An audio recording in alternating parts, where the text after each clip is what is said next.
waktu telah kita. Okey, sama-sama. Hello, Assalamualaikum. Saya dan Encik Abdul Mantuk. Dia Syafiq di sini bercakap, Cik.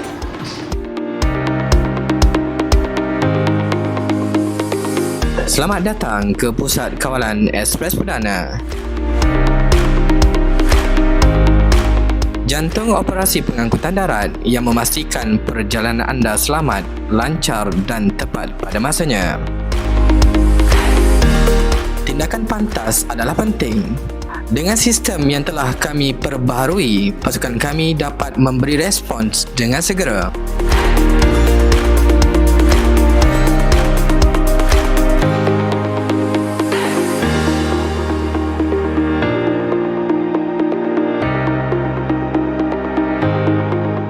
Di Ekspres Perdana, pihak kami menyediakan kontrol center yang beroperasi selama 24 jam.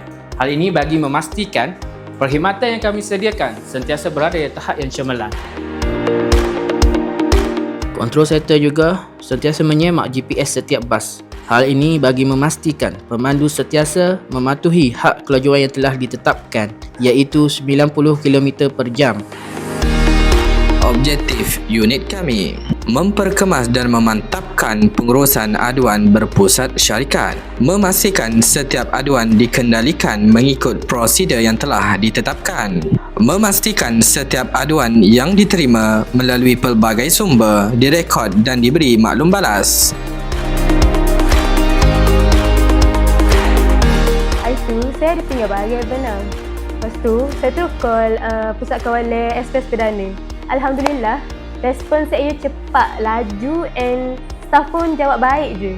Lepas tu dalam masa 2-3 hari, saya tu dapat barang saya. Macam terima kasih lah, Ekspres Perdana terbaik. Tenaga kerja adalah aset penting di dalam sesebuah syarikat. Di Ekspres Perdana, Pusat Kawalan Operasi sentiasa beroperasi selama 24 jam bagi memastikan setiap aduan dan permasalahan penumpang dapat direkod serta diselesaikan dengan baik.